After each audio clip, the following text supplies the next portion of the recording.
So, following the popularity of my previous Broken Arrow strategy guide for the American Armoured Airborne, I was requested by a lot of people to do a similar guide for the Russian side. So, without further ado, welcome to Russian Easy Mode. My name's Heinrich, and I'm the world #1 Broken Arrow player. I've used this deck to great effect, and I'll go through every single unit, why it's there, what it does, how the strategy works, and then you can copy the deck and use it yourself. Now, in the last video, I had a lot of people say, can you send the .deck file so I can just copy and paste it into my game? No. The reason why is the same reason that you have to write things down in school instead of just watching the teacher, right? You learn more by doing. This, by the end of this video, will become your deck, not my deck. So if you put it into the game, you will gain a deeper appreciation of everything that's in it. And I think that will help you more than just copying the file. If you put these in, you'll know where everything is better. And for the sake of 10 minutes, I think that's a good learning experience. So, first of all, what is it? It is the Russian VDV component and the Russian Guard Tank Brigade component. It's dead straightforward. The tanks do the shooty, and the VDV provide the helicopter and air support, which you definitely do need. What is the strategy? The strategy is it's similar to the American one. I do recommend watching that because otherwise, there'll be times where I don't want to repeat myself. You buy a bunch of tanks. You buy a bunch of AA, and you blob the tanks around and shoot things. That's why it's called the easy mode. Now, it's not actually as good as the American deck. If you look at the win rates for Broken Arrow, you'll see that the Russian win rate is actually slightly higher, but it has significantly fewer games played. I believe that the American strategy in general is easier to execute than the Russian strategy, and the reason the Russian win rate is higher is because the people who play Russia tend to play video games a lot more, and so they're just winning off skill rather than off the deck. Now you might disagree with that, but basically the T14 Armata, which is the core of this strategy, loses in a 1v1 to the M1A2 Set V3 Abrams. So the America's strongest tank is better than Russia's strongest tank in the game. Your artillery does not have as much range as the American artillery, so that's another problem. You also don't get cluster artillery in this build, but we substitute for that with a cluster plane. And I honestly don't think your drones are as good. They are cheaper, right? What advantages do you have for all those disadvantages? The Tor M2 is really nice. And the Kurganets is a pretty nice IFV with a lot of options, and of course the Barbarous is a very nice IFV.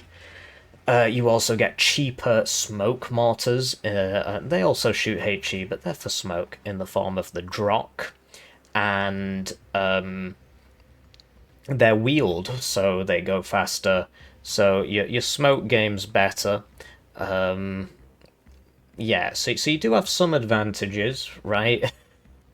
But in general, the American strategy is easier to execute. So how would you play this deck? Typically, I don't recommend playing it by yourself. I recommend playing with teammates. And if you can't find anybody to play with, just check the link in this description. It's a link to my Discord. There's people playing there all the time. Or at least whenever I check, there's people playing. If you don't want to join my Discord, join somebody else's Discord. Join the official Broken Arrow Discord. Bully your friends into buying this game. Don't play multiplayer by yourself. It really is an exercise in frustration. You don't get enough units to cover all your bases in this game, unlike comparative titles. So most of my audience comes from a game called Warno. If this video does as well as the last one, then a lot of you won't have heard of Warno. It's basically the same, except set in 1989, and you get about 3 times as many units, which means that you can afford to have all the AA, all the tanks, all the infantry, everything, right? Whereas in this game, you really do have to pick and choose what you buy. You can't have everything, and that's where your teammates come in to help you have everything. So when the game starts, typically you don't want to go for a... So, okay, we're talking about the deployment now, and then I'll talk about every single tab and why every single unit's there. When the game starts, you would open with an S300 for long range AA, a Tor M2 for close range AA, a T14 Armata, or something like Ingenierie Sturmoviki in the upgraded Barbarous. So that would be your opener. You need the AA before you start buying the tanks in mass, right? I mean, I'm telling you to open a tank if you can. The reason you need that is because otherwise the planes and the helicopters are going to come and kill your tanks. Then, in your first couple minutes of purchases, you would buy 2 Drock smoke throwers, they're on mostly smoke, and 2 VDV sniperi, and basically, you know, this is 3 men. If you get a transport like the Kurganets with them, you can fit 2 of these in one transport, and then you would drop one off in one place. You have to drop them both off at once, but then you'd load one back up and drop him off in another place. You switch off the weapons. You never want these guys shooting, which is why I'm not paying extra for rifles. We'll cover everything in more detail, right? And then that's your recon. And then over the course of the game, once you've set all that up, you would get maybe even another Tor 2, but yes, more tanks, right? And typically, you buy T14 Sprut, T14 Sprut. We'll get to why that's important. Basically, the Sprut is the gun. It's not well armored, so the T14 is the armor, and the Sprut is the gun, because it's got a very, very nice gun on it. That adds to your volume of fire, and you just micro it so the T14 Armata's in front. If you can't take the micro, right, if you're finding that that's not working, the Spruts always end up in front and they die. Really, that shouldn't be happening because they've got less speed. If you are struggling with that, you can buy T90M arenas instead of the Spruts, but you will lose volume of fire.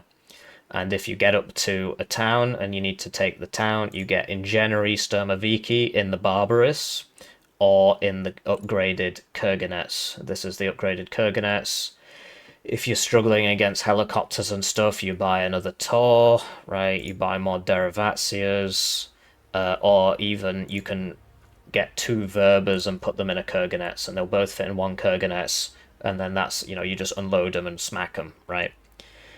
If you're playing against America, you're going to have a problem with American drones spotting you and then the cluster artillery killing everybody. And that is very, very difficult to deal with, mainly because the Sentinel drone can't be spotted by your AA before the Sentinel drone spots your AA. The Sentinel drone on America has a stealth, and it means that the ground-based AA can't spot it very well, at which point you would have a fighter circling at all times. And, well, I mean, basically, once this goes down, you have to wait for it to regenerate for like 5 minutes or something. At which point, you need your teammate to have a fighter up at all times, and that's why I specify not doing this alone. So that's the general strategy, right? You make sure you've got lots of supply. So this is like a light supply. You've constantly got supply coming in with this, and then this is heavy supply, and this is helo supply. And the idea is that you have a massive supply dump, a few large supply dumps at the back. If you're against the Sentinel America spammer, you're going to really struggle with that. You need to spread them all out more. And then you use these ones to bring that supply to the front line. If you're against Sentinel spammers, all your supply is basically going to be coming in these, because if you lose 2,000 supply, it's not the end of the world. But if you lose 10,000 supply, you're going to be mauling. So that's the strategy, right? And now we'll go through it tab by tab, every single unit. Why is it there? What does it do? And hopefully you learn something. What I will say, though, is that if you find this video useful, please do leave a like, leave a comment. That's free. You can also consider becoming a generous channel joiner, generously joining the channel. They get their names on the screen, they get the videos early, they get members exclusive videos. One join at the lowest level's worth 2,000 views. So if you're feeling bad about your ad block, that's a great way you can support the channel. This is my full-time engagement. Well, it's not really. This is the only way I make my money, and I'm trying to finish off a PhD in separating CO2 from gas streams using membranes. I'm a chemical engineer, and my funding ran out because I spent too long playing video games. So if you want to save me from my own mistakes, it's a great way to support the channel. So without further ado, here is Russian easy mode tab by tab. Keep in mind we're 20 points off the total here, so if you like really absolutely need to upgrade something by 20 points, be my guest, but generally I don't really think it's worth it. I don't really think it matters too much. So, Recon tab. We've already covered the VDV Snipery. These guys are here just to provide information. They have 3 stealth, which means that they're very, very difficult to spot. And they also have laser designation. So you press N on your keyboard, I believe is the default, and click on an enemy tank or whatever. It'll provide laser targeting to that tank. And then your teammates can drop MLRS on it, or you can drop your artillery on it, and you do have some artillery, we'll get to it. And it also, you know, teammates can drop cruise missiles on it, and stuff like that. You never want them fighting. You never, ever want them fighting. They're just to look at things, right? And that's why we're not paying extra for better guns. And you might say, whoa, but then it's 10,000 out of 10,000. No. In this game, the more points you have on the field, the less income you get. So if you have 2 snipers at the back of the enemy map for the whole game who should never be shooting, then if they cost 20 points more, right, 10 times 2, then that is upkeep for the whole game that you're paying. So you'll get less income as long as these guys are alive. You'll be getting less income because of these rifles, which they should never use. So you don't want that to happen. We bring them in the Typhoon VDV, and this doesn't have a gun on it either, because it is literally just to drop them off. Right, now the big shame here is this only carries 5 instead of 6, and these are teams of 3. If it carried 6, you could fit both in this. Alternatively, you can get one of the Kurganets in the other tab if you really want to buy both of them, right? And like this doesn't have a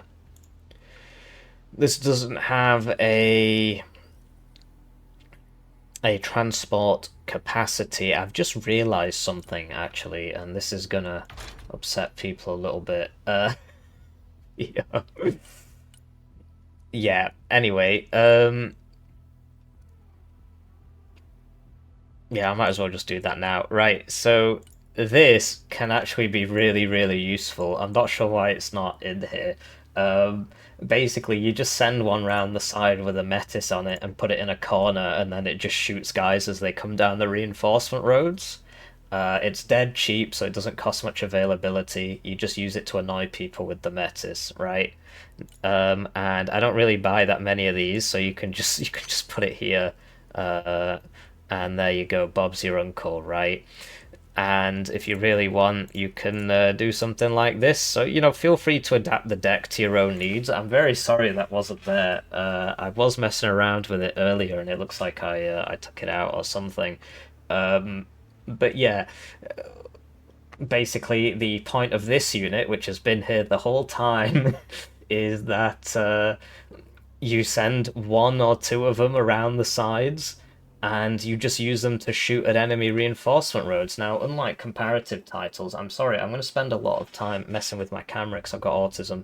I'm going to spend a lot of time comparing this game to Warno, because most of my audience is from a game called Warno. It's a game I also cover on the channel. I play it every day. Because the games are very similar. But basically, in Warno, a unit like this ambushing somebody would just immediately kill them. In this game, because of active protection systems and one-shot kill prevention, like you'll notice a lot of units end up with like 1 HP, like a tiny of HP. There's some sort of one-shot kill prevention that makes that happen.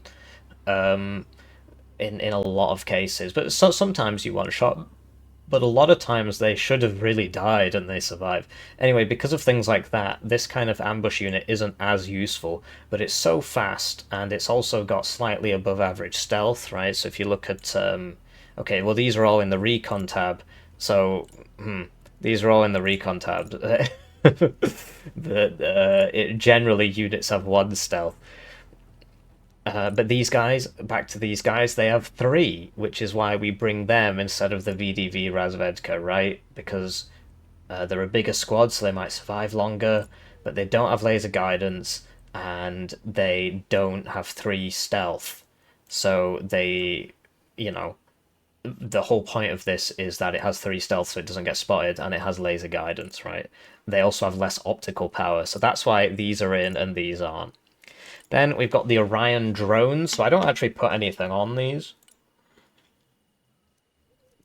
You can, if you so desire, try and get some upgraded sensors in there, right? Once you're using this deck, you do, after a few games, you do need to adapt it to your own needs. You can't just blindly follow me off a cliff like a lemming, right? This works for me. You might find things that work for you, and that's sort of the whole point of the game, right? You customize the deck for your playstyle. All I'm giving you is a template, and I suggest playing it for like 3 games, and then at the end of those 3 games, say, okay, this could change, and change it. It's your deck, right? So you might find that upgrading the optics could be useful, but then that takes us over, right? I don't put any weapons on it. I literally just use it for recon. You can try putting some weapons on it if you want. But yeah, I literally just use it for recon so I can see things. So if there's enemy in my backline, I buy the Orions. But then you might say, well, if there's enemy in your backlines, you might want some cab 50s on them. So that you can drop some bombs, and it's only 5 points and whatnot, but you know, it's up to you, but I don't bring them with anything. Then we've got the VDV Spetsnaz. So what's the point of these guys? They are close range forest fighting guys, basically, with the ability to recon. So there is some overlap between this unit and a unit in the Inf tab called the Ingenierie Sturmoviki. I end up calling them insurgencies because I'm just not very intelligent. They're slightly different. Obviously, these guys don't have the recon power, but they're a lot tankier. They've got force smoke. I mean, we'll get back to them. But the DPS of this unit is actually higher because of the burr thermobaric thing, and they've got 2 of them, so they just shoot those all off at once. You know, you can mix and match. I tend to buy the one on the left more than the one on the right. Just keep in mind that these guys also have a bit of recon power, right? And they're also stealthier, so you can use them as recon as well. So that's why they're in there, and I bring them with the BMD-4M. This is quite a nice 70-point transport. Basically, you get 4 ATGMs, and they're semi-active. So I believe if you lose... I believe if you lose tracking, they still do their own thing because it's semi-active. But I might be wrong there. Either way, they've got. It's just a nice cheap-ish fire support platform. I do up armor it because for the sake of 5 points, you get a lot of armor. You lose your ability to airdrop when we don't do that in this deck. There's no airdropping, so it doesn't really matter if they're up armored, and you don't lose any speed, and it's only 5 points. And you're expecting this to be in combat, right? Because I know somebody's going to say, well, you didn't upgrade this. It's because this should never be in combat, whereas this is expected to be in combat, and so the extra armor is useful. That also, extra armor also means that, you know, if you buy these guys in this, which you can do, or you can get it in the transports from the Inf tab, you can basically just drive this all the way up to a building, unload the guys inside, and kill them. Depending on what the guys have, that extra armor does make you more survivable. So it increases your chances of doing that. Then we've got the BRM 3K57, which I bring with the 57mm gun, attacker ATGMs, and reactive armor. And, you know, I've basically been falling in love with this unit. It is very powerful. So essentially, you keep this with your tanks, or you can just have it locking down a front by itself. And the 57mm means that if helicopters get too close, you just kill them. And you can also, you know, destroy enemy IFVs with the attackers, which are a really nice missile. Sadly, you only get 2 of them, but they are very, very cool. And they've got 1.25 stealth, right? Whereas this is 1. So that's the difference there, and it's also got a lot more armor. I mean, it costs twice as much, right? But it's got optics power, it's got more armor. It's not a transport. So this is a really good piece of kit for just locking down a flank. And if the enemy helicopter comes, right, and you're not in range, you just reverse further into the forest you're already in, if you're in one, right? Otherwise, you know, kiss your ass goodbye, as they say in Russia, right? And then when he flies over the forest, you get him with the gun. So that's why that's there. Now, we've got this unit, which is kind of hard to use properly, but it is very, very useful. So this is the 1V119 Rheostat, and I bring it with the Credo station. Now, what is this? It's a 55-point looker. So it's got really good optics, higher optics than this, which is why it's there, right? Higher optics than this, higher optics than this, no. But yeah, higher optics than this. You keep this with your tanks. You have 1.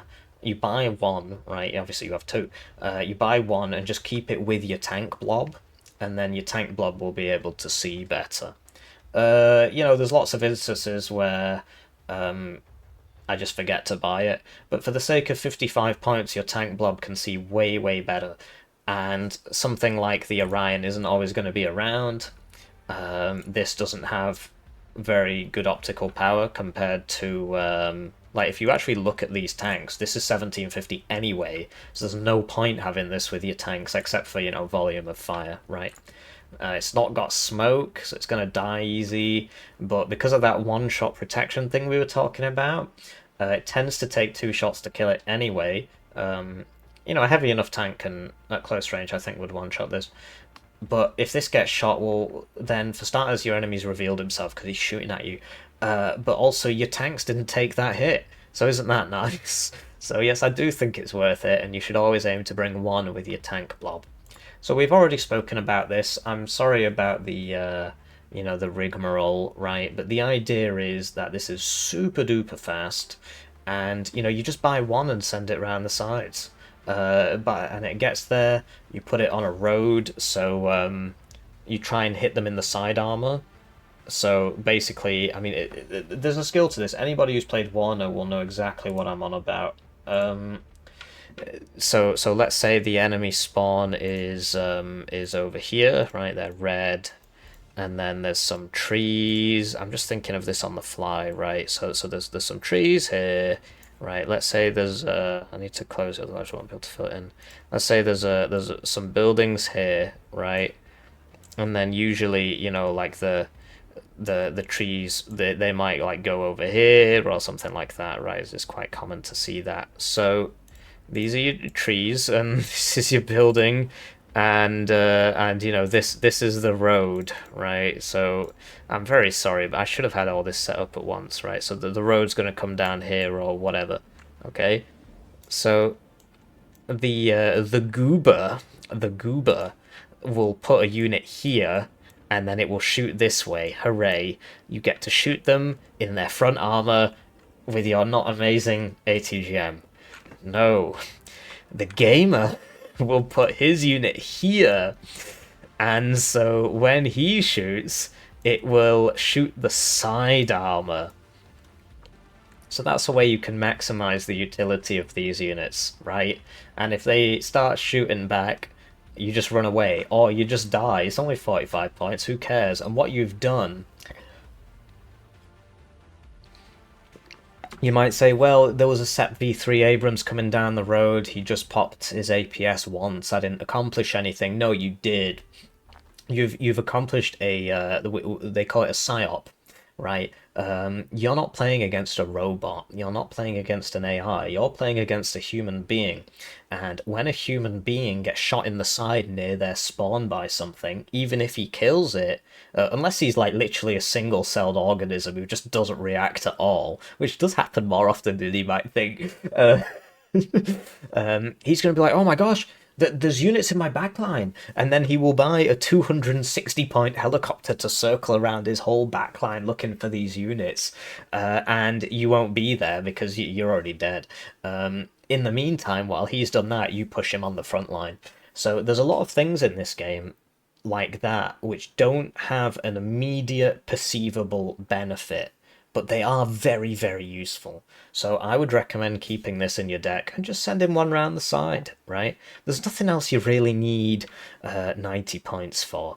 If you want to deck out your Orions, you know, maybe you could get rid of one of these, or you could get rid of one of these and just have one. But that's it for the Recon tab. A lot of people are probably going to ask, why isn't the T90M Mega Giga Ultra in here? Well, for starters, so the idea behind this would be one of your tanks would be the Recon tank, so you can see super far. I just don't think it's that useful. For starters, it doesn't have APS. It's not actually that amazing a tank. It costs a lot more than a regular. Okay, I mean it's less, but that's because I'm paying for the APS, right? And the optic power is 2,000, whereas the optic power of your Armata is 1,750 anyway. So there's not much point buying a worse T90. I mean, sure, you save 15 points over this one, but this one's a lot better, right? Because like the gun and everything is the same, but the arena, it's got more HP. It does have less stealth, but generally you're a tank blob. But crucially, it's got 4 active protection system, which is very useful in a fight. Apart from that, it's basically the same, right? Obviously this doesn't see that far, right? But the core of the blob is the Armata, which is 1750, and you should have a Rio stat with you to give you that 2400, which this could never do. If this had 2400 optics with the upgrade and everything, then yeah, I'd probably bring it. But otherwise, it's better for you to just bring the Rio stat and bring regular tanks. If you find you can't hack it, you're really struggling to like bring the Rio stats into position and to use them and stuff, then you gotta find some space to put the T90M in. So you could get rid of. Ooh, you'd have to lose a lot to bring it. You could because this is 1250, you could get rid of a tank here to add the tank there, and maybe get rid of, you know, 1 BRMK or something like that. But I think my way that I'm suggesting is better, but I appreciate that the guide is called easy mode, so if you find that it's not very easy, then that is how you simplify it. Wanted to say easier fire then. I'm sorry for taking so long to explain everything, but I figure, you know, this is a comprehensive guide, so I do apologise for that. So now we're on to the infantry tab. So what's going on in here? Basically, Russia's kind of weird in that the best mechanized stuff isn't in the mechanized tab, isn't in the mechanized spec.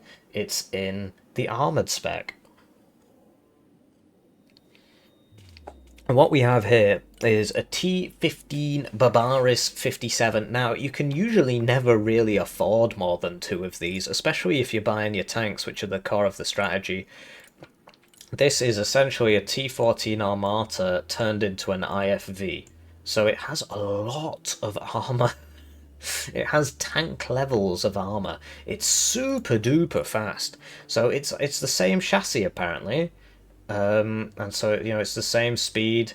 The armor is a little less than an Armata, but I mean, it's still very high. It is very difficult to kill a Barbarous with infantry AT. What does happen though is they get lucky and they immobilize you, and then artillery kills you. So, and that's just RNG. you can take 2 hits from infantry RPGs, and then you can become fully immobilized. Basically, the crits happen in stages. So the first stage would just make you slower, and then the next one would immobilize you, and it's random. So there is RNG in this game, and it does actually matter quite a bit. But most of the time that won't happen, and you will just drive straight through the forest with the Barbarous and just kill everything. Until you meet a tank, at which point you will smoke and you will leave at 80 kilometers an hour, which is faster than most tanks, right? So if we look at like the American tanks, they go at 60. So if you are against an Abrams or whatever with your Barbarous, you smoke and then you turn around and you run away. You don't reverse because you'll go backwards at 40 and he'll catch up to you. You turn around and you run away and you'll get away from him. It's pretty. This is why it's easy mode. Basically, it's I've played against players with like really quite high elos who basically can't play the game. All they do is just buy Barbarous and just run it through a forest, and a lot of people just can't deal with it. So that's why they're in there. The reason there's only 2 is because if you go in for all the tanks, you can really only afford 2 of these because they're very expensive.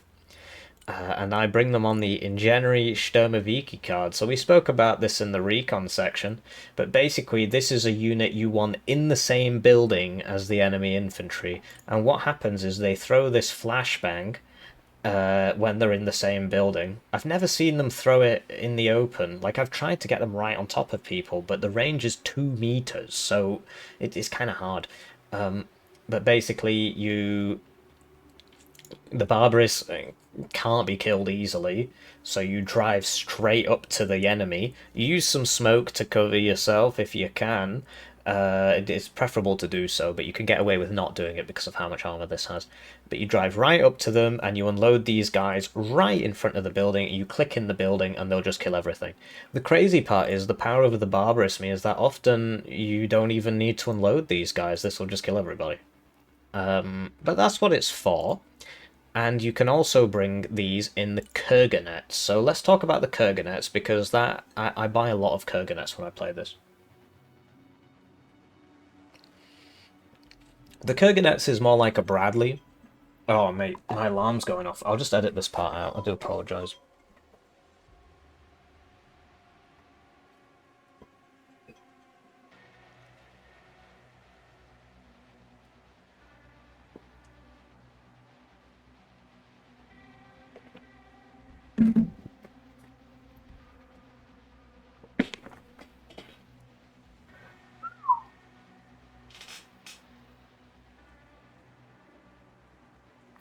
Alright, sorry for that brief edit there, I just had to step out for a second. So the Kurganets is more like a Bradley. The Barbarous is just in its own class, really. There's nothing like this anywhere in the world. I mean, this isn't really real, to tell you the truth. I mean, it's been on the parade ground, but it's not the sort of thing they've put into mass production. It's from a weapons fair, basically. But the Kurganets is kind of the same, actually. I should not get into this. A lot of Russians are going to get very upset. But basically, the Kurganets is more like a Bradley, whereas the Barbarous is kind of its own thing. It's a tank IFV, whereas the Kurganets is an IFV. And it is very good against infantry. Now, I bring it with the Epocha module, right? Which gives it a 57mm, which also makes it good against vehicles. And this Bulat, which we'll get to, it's very useful. And I bring it with the active protection. So, what is it? Yeah, it's an IFV. 57mm are really good. It's the same one that's on the Barbarous. You see, we bring it with the Kinzhal module. It's because it gives us those wonderful attackers, which you saw in the last tab. And the Kurganets is literally less than half the price of a Barbarous. You see, it's got a lot less armor, less HP, same carrying capacity, but it's got 4 APS, which means that, it punches above its weight in terms of its armor. And it's got 57mm, which, sorry, I'm finally getting to the point. If you have the, back to our wonderful image, I just need to close this, sorry. Back to our wonderful image. If you manage to shoot the rear armor of a tank, right? So sometimes that's possible. What you can also do. So this is a goober, this is a gamer, and this is a sigma male, right? What you will do is get the wait for the tank, the American tank to get to here, right? This is a tank. Yeah, whoa, incredible. And then you shoot him in the back. You shoot him in the rear armor. I hope this is explanatory. You wanna so you would have to have nerves of steel because if you engage him here, he's just gonna kill you. So you'd have to reverse back to here, right? And then then Peaky Blinders footage starts playing, do do do do do do do do, right? And then you shoot him in the back. You will actually kill him. I've seen this happen. If I was better at editing, I would then edit the footage in, but I'm not going to do that. Basically, the 57mm can kill a tank's side armor. Sorry, rear armor. Even like the strongest tanks in the game. Before he can do anything about it. So it is very, very useful. But just keep in mind that this is better. It's better against everything, but it's twice as expensive. So 57mm, right? PKT is just extra shooty. The Cornet M helps you as well. So this has to be, I'm pretty sure it has to be stood still to shoot, yeah. And this is very useful against bad guys, right? I believe it shoots two in not two at once, but it seems to fire two and then wait a bit and then fire two, but maybe that's just in my head. But you'll see that this actually only has two attackers, so the APS will defeat the first one, and the second one will take a big chunk out of a SEP V3 Abrams, whereas this has four, so you would get two past the APS. The disadvantage is that he's shooting back and you can only survive one hit. The second hit will kill you. So at this point you're thinking, what the hell is this? So this is classed as an anti-tank missile, but it's not. It's an anti-infantry missile. It's called the Bulat. It can fire while moving, and it's really good against infantry. And it's it's all right against like thin-skinned armor and stuff. So the idea is that this is actually very, very, very effective against infantry because it's got the 57mm and it's got the Bulat. And if you're against vehicles and you play your cards right, you can do a lot of damage. If the enemy's microing as well as you're not going to win that fight, but you just smoke and leave, right? The SEP V3 goes at 60, you go at 80, so you just smoke and leave, so yeah, I really like these Kurganets. I think if you can micro them well, they really do punch above their weight. Now we'll talk about the AGS-40 Balkans. This is a grenade launcher. It has two in a squad, right? And there's another grenade launcher here. So you'll be saying, why has he brought this one instead of this one? The AGS-40 compared to the AGS-30 are identical, except the 40 has more damage. It also has more penetration, and it also has more ammo in total, but the magazine size is less, right? So it will fire less rounds in a salvo, but it has more damage, it has more pen. I just think it's better, right? The VDV one does have one more guy, but there's a reason for this, right? You'll notice that this brings 8 people. 4 times 2 is 8, 5 times 2 is not 8. This is 8, this is 8, this is 10, which is why it's there. Basically, whenever you buy this, buy 2 and put them in 1 Kurganets. And you'll carry this around in 2s. Never use it alone. Always use it in pairs. You put them both in the same building. I know, two artillery targets, right? But they're not expensive. They've only got 4 HP anyway. So you always want to buy these in 2s. And then when the enemy shows up, and you've got 2 of these in a building, he will melt, because you're shooting him with 4 grenade launchers and hopefully a 57mm and a Bulat. So that's why there's 2 availability here, and that's why you bring this one and not the other one, because otherwise you can't fit two in the transport. Exact same story with the Verba, right? Because there's a VDV one here which is 5. And you know, here's the Igla D, here's the Verba. Verba's better anyway because it's just a better missile, better everything. It's also got more rounds, which is very important. This isn't really enough to accomplish anything against a lot of... If you're against like a killer egg, this will kill it, and then you'll be out of ammo, and then the other one will kill you. But this has 6 rounds, so it's a lot more useful. It's got more range, it's got more damage, right? It's got more pen. But crucially, it's 4 guys.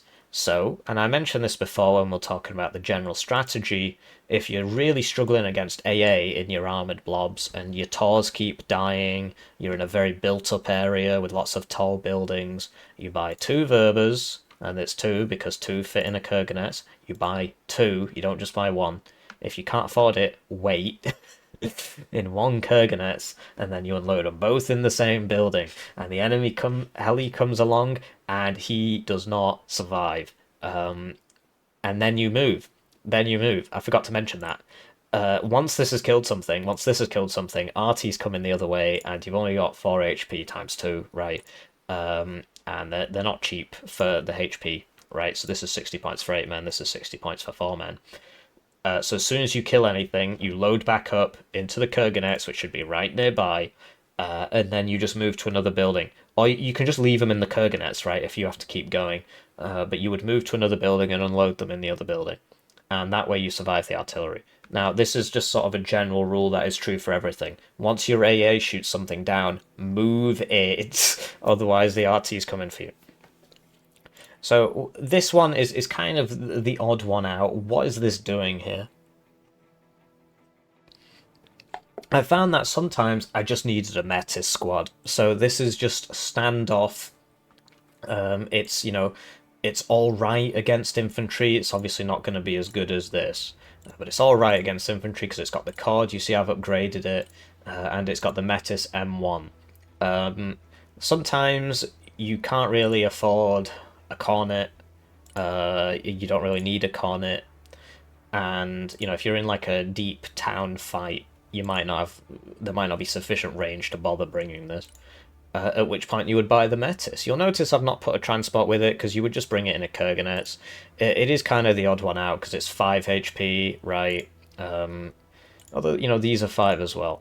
So that's why that's there. It's just a little bit of extra line infantry. I find that sometimes I just need a meta squad. Then we've got the VDV Cornet M. So why is it this one instead of the other one? There is no other one. So that makes that conversation easy. Usually there's like 2, right? But so this is your ATGM, your infantry ATGM. Usually you wouldn't be buying much of these because the whole point is that you're supposed to be an armoured blob, so you're buying your tanks, but this is all here for a reason. I might as well explain what it all does. The reason it's coming in this transport is because this has 10 HP, and I upgrade it with the cord and the AGS because it's just really nice to have a grenade launcher. When you buy this, buy 2. Put it in the BTRD, right, and put them both in the same building. At which point it will fire 4 Cornet M missiles. The first one will be intercepted by the APS, and the next 3 will unalive whatever is downrange. Doesn't matter what it is, you're gonna get him. Unless he smokes, right? So yeah, that's why I do that. It's quite expensive, right? It's 240 plus 45, which is 285, right? Quick maths. You buy 2. You buy 2 and you put it in the same building. So that's why that's there. It's very, very useful. It's very, very useful for doing that. That's why it's there. So then we've got the Gardi Motostrelki. So if you want to spam Kurganets, these are your guys to put, you know, if you don't really need any of these other things. Typically, I buy these guys, not as much as these guys, because if you're in a deep town, you need to just drive up to them and just unload a guy and then kill them. But this is just like standard line infantry. Sometimes you just need some standard line infantry. So here it is, Gvardi Motostrelki. and they're coming in the Kurganets. It's just a normal 8-man squad. You might say, why not the VDV guys? Well, these people have more HP. They've got a better rocket launcher. You see, this has 900mm of pen. This has 500mm of pen. There's more of them. They're just kind of better at being line infantry. They're just straight away line infantry. They've got more HP, but like less armor. But they've got more HP, so they're better than these, but they cost more. So that's why they're there. There's also like regular Desantniki. You might say, well, why didn't you bring these guys? It's the RPG. RPG's worse, and you really are in a vehicle-based game. So you need to have the good RPG, because somebody's going to drive a Bavaris into you. At which point, you wouldn't do too much to it anyway, but at least, these four, because they're disposable launchers, will fire a lot faster than this one, which is like one thing. Look, there's one guy there, and he's got to reload it. So these four will fire very fast, and then you smoke and leg it. Whereas this will probably just die, right? So, also it's 10, so it doesn't fit in the Kurganets. So that's it for the infantry tab. I'm sorry this is taking so long, but you gotta explain what it all is. Now, we're on to the real meat and potatoes of the strategy, the tanks. So it's crazy, because this is actually the easiest one to explain, even though this is the core of the strategy. So as we spoke about, you open S300, Tor M2, maybe a drop for smoke, maybe a Barbarous within Journey if you're fighting in a town, or just an Armata. The Armata, I've got it up-armoured, and I've got the so-called V top attack missile. Now, a lot of people are like, well, is this really worth paying 20 points for a better missile that I'm not always using? If the enemy doesn't have APS, this basic, because they've got that one-shot protection, right? I've seen one of these hit a set V3 Abrams, and there was no APS to stop it, and it basically almost killed it. It didn't quite kill it, but it almost killed it. And so to have that capacity for 20 points, you might as well. The other thing is that this goes 1600 meters. Whereas the standard tank guns go about 40... Well, the best tank guns go about 1400 meters. I believe the set V3 is about 1400. I suppose we could just check. That is why we are here. 1400 meters, I was right. You should listen to me. You should trust me. Have I ever lied to you? But basically, yeah, this is this outranges him. So in a 1v1 at equal range, you will lose, but you should be getting the first shot off if you've got the range. If you're fighting in a town, he's just going to beat you, at which point you smoke, and then you fast path away, and you're way faster than him. He goes 60, you go 80. I know this, when you hover over it says 40, but that's... I'm not sure what's going on there, actually. So that says 60. But then presumably this will be less than 60. Yeah, 45. Because it's I guess it's 3/4 of... Basically, the 80 is when you're on a road. So you typically want a fast path so you can be as fast as possible. And you've got 2 rounds of smoke. So, you pop one, fast path away, and if he's chasing you, then you pop the other one. So, and then by then you should have gotten all the way out of the way. You very much should pay for the extra armor. It's only 10 extra points, and it's going to give you a fighting chance. Against the Abrams itself, that won't actually do anything, because this is just heat protection, so protection from infantry RPGs. So against the front armor, this white number is against tanks, and the orange number is against heat, so ATGMs and so on. Just get it. It's only 10 points. Also, haha, 420, funny number, right? So you buy an Armata, then what do you buy? You buy a Sprut. Why? The Sprut has a very similar gun, right? So the ATGM is the same range. And the gun itself is less range, but it'll still be able to fight in the same fights, because even if you're all at, 1400, say, it will just keep firing the ATGM, so it's still going to be helping, and you keep it behind the Armata. The idea is the Armata does the tanking, the Sprut does the shooting. And that way, like, so let's say you had two T14 Armatas, that's 840 points, right? You could get one of these and like three of these for the same price, and still have money left over. So the idea is that you can expand the fire output of your blob a lot for quite cheap. So the ratio is one of these to one of these, one of these to one of these. Once you run out of these, you start buying these. This is the T90M Arena. So we've got it with the cord, because for 5 points, why not? Basically, against infantry, who cares? The main point is that if a helicopter gets too close, the cord will actually really mess it up. And we've got it with the Arena APS plus ERA. You might say, well, I'm going to save so many points. Listen, if you just want a gun, get the Sprut. This is a tank. This is for being armoured. So yeah, one of these, one of these, one of these, one of these, and then if you've somehow still got points left over after you've bought all the AA and the infantry, and you need a bit of arty, and you need a helicopter, and you need a jet, and you need some recon, if you've still got points left over, then you start buying one of these and one of these, one of these and one of these. A lot of people say, well, why not the TATU? Because their idea is the TATU fires a little bit faster than the T90M Arena. Right, you see, this is 7 to 8 seconds, this is 6 to 7 seconds. It's about the specialities, right? This thing actually dies very easily, because it's not got that much, you can put APS on it and so on, but the armor's not great. So if you want armor, you get the armor. If you want the gun, you get the gun. This is just a very uncomfortable middle ground that doesn't work for me, as is this. They're just uncomfortable middle grounds that don't work for me. If it works for you, that's fine. It's your game. It's your copy of the game. You can do what you like. This is why it is the way it is for me. Then we have the Cornet D1. Now, this thing's actually really, really useful. The reason we don't have the this thing is because this fires one at once. The missiles are very nice, but it fires one at once. This guy fires two at once. So the APS defeats the first one, and then the second one kills him.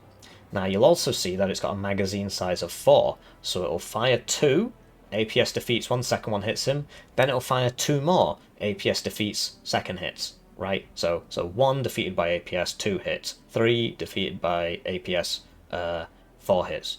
And actually, it's even better than I thought it was, because it's actually got 8 before it has to reload, apparently. so it's just going to keep shooting. Whereas this guy only has 2. And the missiles are better, but basically it doesn't shoot 2 at once. So the APS will just intercept 2, and then it has to reload. So it's just... There's a reason this costs more. It's because it's better. Very, very, very useful. So you just keep this in like bushes as a defensive tool, and it will just ATGM the hell out of everybody. And if infantry comes, it will use this ATGM missile instead of this ATGM missile. So, very useful piece of kit for use on the defensive. And if you've got a tank blob versus tank blob, you can bring this guy up and help out. This is very similar in its outlook to this guy, except this is more of a recon thing. The missiles are better, but it's only got 2. Whereas, like, if a set V3 charges towards you and it doesn't have any recon with it and you're at max range, you will actually kill it. Obviously, most people have the brains to smoke and leave, but this can do a lot of damage on the defensive. Right, so this is an aggressive ATGM. This is a defensive flank vehicle, as in you put it on the flanks, it provides you vision. You can also use it offensively if you want, because if you hide it in the deep forest, tends to be that infantry aren't so good against it because of the heat armor. 57mm gets them. Helicopter flies over. If you're deep enough in the forest, the 57mm will get them. So, sorry, I'll edit that part out. Yeah, so very, very, very useful piece of kit. Next, we'll talk about the support tab. So nothing really happens without this. The idea is that the S300 stops your tanks from dying. You really do need it. The Drock. Well, okay, let's just go through it properly. AA. Long-range AA to stop enemy planes from killing your armor. The main counter to your armor are helicopters, which we'll get to, and planes. So this thing, nice piece of kit. I've upgraded it so it has 4 missiles, otherwise it will literally just run out of missiles straight away. Right, you do lose range, but, I mean, this just runs out so fast. And then you need 2 of them for 300. Whereas if you buy one of these, like, generally you do want to by the mid to late game, but it can fight by itself. It can, whereas this would just fire 2, and the enemy plane would just live, and then you can't fire anymore because you got to reload, and then you're a goner. You'll also note that this takes 20 seconds to resupply. I believe that's per missile, whereas this takes 15 seconds per missile. I think that's what it means by 15. It's definitely not in minutes. So long-range AA to stop the planes. Then we have the Grok. What is the Grok? So, Grok, is this real? This is a wheeled mortar. It's basically that Typhoon VDV thing with a mortar on it. And what you do is you have it as mostly smoke. So you get 24 smoke rounds for 50 points. This is one thing that makes this strategy better than the American one, is that you've got some really nice fast smoke launchers. And you use the smoke to help you win. I should probably do a separate video on smoke and how smoke works, but it's pretty straightforward. You smoke in a line behind the enemy you want to attack. Well, okay, there's a lot of different ways you can use smoke. Let's just start again, right? So let's say you've got your tanks and you're trying to attack a position. And the position's over here. Sadly, it's, you know, this is like a top-down view. How much time have you got? I've got all day, bro. But you're probably in a bit of a hurry. So there you go. This is your tank. And then here's some buildings full of bad guys. I've messed it up again. So here's some buildings full of bad guys. All right, not to scale. Tanks down here. Building full of bad guys. We'll use blue for Americans now, I guess. And then over here, right? So you've got some trees here, right? Some stuff here, maybe even some stuff here, and there'll be enemy gamers right in here. That's like a pew, right? And then this is another gun. I mean, they should be on tanks or something. I just can't be bothered. Yeah. How do you take this position? So you use the smoke. Wow, incredible. What do you smoke? What do you smoke? Let's say this guy isn't even here. A lot of people will just smoke this. Okay? Now, if you have close range units, that could work. What you would do is you would just smoke in a big long line like that, and then let's say this isn't a tank. Let's say this is a Barbarous with some Ingeniery Sturmoviki in it, or it might be even 2 Kurganets with 2 Ingeniery Sturmoviki in it. You smoke from here to here. You use the smoke line tool, which makes smoking so easy in this game, and you just drive straight in, unload in the buildings, and take them out. Right, that's if you have a close range composition. If you have a long range composition, you want to be at long range. So what do you use the smoke for? Well, you don't want to get shot by everybody at once. So what you do is you do smoke these guys again, right? And then you do smoke this guy. And then you're just fighting this guy, right? And you should have, I mean, if he's got 3, 4 things, then you should probably have, you know, at least 3 tanks, right? And the idea is, or let's say you only have 2. Because of the smoke, he has 4, you have 2. But actually, it's a 1v2. Because these guys can't do anything. These guys can't do anything. And you just whack them. And then, once you've finished doing that, you stop smoking this. And then you just whack him. And then you stop smoking this and you whack these guys. So you use smoke to divide the enemy's forces, or you use smoke to cover your approach. But it depends. You've got to get it the right way round. If you have close range guys, you want to smoke so that you can get in close. If you have long range guys, you don't want to lose your range advantage by smoking. What you want to do is you know, smoke selectively, smoke one target, and then you can hit the other one. So I'm sorry, I should really do that as a separate video. but here it is for you, and that's what Grok's for. Grok, is this real? So you smoke up, and you just smoke everybody. Typically, you buy this in twos, and if one dies, then you get another one. And if they both die, then at least you've got one. And the better you are at using smoke, the more fun you'll have in this game. It is a force multiplier, a massive force multiplier, which is massively underutilized by most players in this game. And the same is true of Warner. Except it's even stronger in this because of the line effect commands. You can just do a line and it'll do it. You can do variable salvo length so you never get shot. The trajectory is nicer and the aim time is lower. So you can very rapidly smoke up a zone and get done what you need to get done. So it's actually a lot better in this game than it is in Warner. A lot stronger. This is your long-range howitzer artillery. We get this one because it's better than the other ones. And we give it the extended range, right? Give it the extended range. So if you want to take out tanks, this isn't very good at doing it anyway. So you might as well get the extended range. The idea is that you use the Krasnopol rounds, right? If you have laser guidance, or you use the HE wrap if you don't have laser guidance. You get the laser guidance from your Recon tab, the snipers, the drone. These guys don't have it. The Rezo stat, but typically it's the snipers doing it, right? Snipers give you vision, and then you just whack them with this. You don't always need two. I would buy one about 5 minutes into the game. And the idea is the drone flies over and you see a bunch of supply depots. You switch yourself to the shortest possible salvo length, so just short salvo length, and you ping all the supply depots because your drone's going to die. And then you just use the shift command and you just shift, click, shoot, move, shoot, move, shoot, move. You got to move between the salvos or you'll die. And you just, shoot, move, shoot, move, shoot, move on all of those supply depots. And then it'll just go do its thing, you don't have to listen to it. Just make sure your last order is a move order, otherwise it'll shoot, stay still, and then the RT will get it. And if you're on the shortest possible salvo length, like you only need to hit it once and it'll go off. Job's a good one.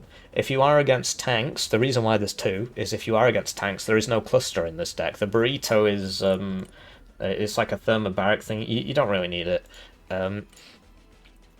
If you're against tanks, you can kill them if you have laser guidance and two of these. At which point you would use the medium salvo length and you would get the tank. So yeah, great piece of kit. Great to have one. Sometimes you need two, but one is nice. You'll note that in the American deck I've only got one of the equivalent, and that's because I've also got the cluster for the tanks. Whereas if you want to kill tanks with this, you do need two. Then we've got the Derivatia. So this is 57mm gun. I just like the 57mm. They're very, very useful. So you use this against helicopters. It's nice and cheap, and you give it the 57mm gun, and it can shoot helicopters. It can shoot HE, infantry and whatnot. Great piece of kit. And then if you so this is the one you buy first. So like I said in the opener, you get one of these and one of these, unless you're doing some massive airwave thing with your team, which I don't recommend. You open with one of these and one of these. This is the Tor M2. You give it 16 missiles because it makes it able to shoot faster. Basically, it can have more targets. So you really do want the 16 missiles. You basically never have to reload it. It's a great piece of kit. You also note that giving it more missiles gives it more range. So for that alone, you want to give it more missiles. You also note that it makes the missiles faster. So this is a lie when it says 16 missiles. It just makes it better at its job. So you might as well, 16 missiles is the least of your concerns. This thing is a great piece of kit. You buy one at the start. You have the radar on. If the enemy seed comes in, you switch the radar off because it will lose. And you switch the radar off on this. And this is your anti-helo for your armored blob. The thing is that, this is more for flank defense. And this is for when you run out of these. And if you lose this, it's not a big deal, whereas this, you'll note that Sorry, I say this a lot. I'm assuming you're watching it. If you're listening, I do apologise. Listening only. The Derivatia has smoke, the Tor doesn't. That's the main issue. But yeah, really nice piece of kit, the Tor M2. I like it a lot. It fires its missiles really quite quickly. I've heard some people say that you should bring the Cessna, right? The Cessna missiles do have more range, but they've got less damage. And if you bring the Cessna, then for starters, you lose your smoke anyway, and then you've lost your Derivancia. So, like, everything that made it special is just gone. So I prefer paying less to get something which has its own role. Then this is for supply. This is like cheap supply. Well, okay, the truck is more expensive than this, but it doesn't carry very much supply. You click this, you shift click on the supply or bring 2000, or you can just click twice, right? It's not that much, not that many clicks. And then you'd have to buy quite a lot of these. If you're against somebody who's drone spamming constantly and just arting all your supply constantly, then you get a bunch of these. But typically you'd get one of these, and then you get one of these and you bring like 10,000 supply and put it all the way, like, well, you put it not right on the front line, and then this would carry it up to the front line, right? So that's what this is for. And that coordinates with the Hilo tab. So the Zelensky here brings in supply from the spawn. So on your typical kind of front line, you'd have like two of these, one of these, and then this would just ferret, because you buy this with the 10,000, or well, it's quite expensive to get all 10,000, so you'd get like 5,000 with it. And then this would carry it from the spawn up to like the midpoint, kind of, right? Then this would carry it further forwards, and then this would carry it right to the front. You can miss out a step if you want, but that's just the way it works. It's nice to have three different options. It's very helpful to have that logistics train set up. If you really do want truly easy mode, you can just buy these and just wait ages for them to show up. So yes, helicopter tab. This is for supplying stuff, as we just spoke about. The alligator. So this thing's really nice. Basically, the reason I bring the gun pods is because if I bring this, then I can't afford everything. But the main reason I have this is for the Vicar ATGMs, right? So this is an important point here, which is that the Vickers has exactly the same stats as the attacker, but the Vicar costs more. Now, I've been reliably informed, but I haven't checked this myself, that the Vicar has a nicer trajectory than the attacker, so actually it fires faster. Whereas the attacker's trajectory is not great. It says the missile speed is the same, but I've been told the Vickers is better. You can save 40 points if you want by bringing the attackers, right? And you'll note that the stats are the same. But I've been told that the Vickers get more DPS on target, so that's why I bring it. And I've just always brought it with the Vickers, because you're going to say, well, why haven't you checked? Well, why don't you know? I don't know, because I just always bring it with the Vickers, and I've never had a problem with it. So that's why I bring it with the Vickers. And I've only got one. And the idea is sometimes you need an anti-tank. Hilo, it's not... It is reasonably common, but I just keep it very safe. I don't use it offensively. I just use it to just take out the enemy tanks, and usually my tanks are there as well. And so, yes, it's always nice to have an anti-tank Hilo. Then we've got the Mikhailich. So what is this? So this has the Lima HE missiles, which also shoot at tanks, and they have top attack. So like the pen isn't very high, but it does a lot of damage. So, if you run out of this, then you start buying these, basically. But the other thing is that they've got 8 Iglas on them. So this is my this is like a multi-role, right? But it's mainly for anti-air. Whereas the Limas can also shoot infantry, a very chunky missile, it's pretty powerful. Nice range, right, 2,000 meters, this is 1,800. So this is more powerful, but you've only got 2 of these. Okay, sorry, you've got 4, it fires 2 at once, so 1 will be defeated by APS. Whereas this, you've literally got, like, 12. You've literally got 12, right? And then you've got Iglas for anti-helo. So that's what that's for. Then we get to air. We're almost there, guys. Thank you for sticking with me to the end. Now, I'm sorry this took so long. It's just I want to explain everything, and that's how long it takes. There's a lot to get through. So first thing, MiG 35. So this is your seed. So I've got one of these for seed. This isn't like a typically like air spammy deck, but you've got everything you need. So MiG 35 for seed. So 2 anti-radar, 2 more anti-radar, and then I've got some medium range AA missiles on it just in case. But you could say, well, don't you want like you've got points spare? You've got points spare. Well, look, I don't really need these. So I might as well get something that's cheaper. Do you know what I mean? You'd be buying extra bells and whistles that you don't need. I'm just getting the cheapest option here, and I figure I've got more of a chance of using the medium range ones than I do of using the short range ones. So this is your seed. And what is the point of the seed? The seed helps this. Now this, I didn't know about this at the start. It's very, very useful. We've already spoken about the fact that the set V3 will beat your Armata. If you're against an American tank blob and you don't have the range advantage, you will lose. How do you even the playing fields? Well, you drop this on them. This has 10 high drag clusters and 2 high drag incendiaries. And I also bring it with the ECM pods. You can do without it if you want, but basically that increases the chances of it hitting the enemy, so I might as well get them so that it lives longer, right? So yeah, I don't need the missiles, I just get the ECM.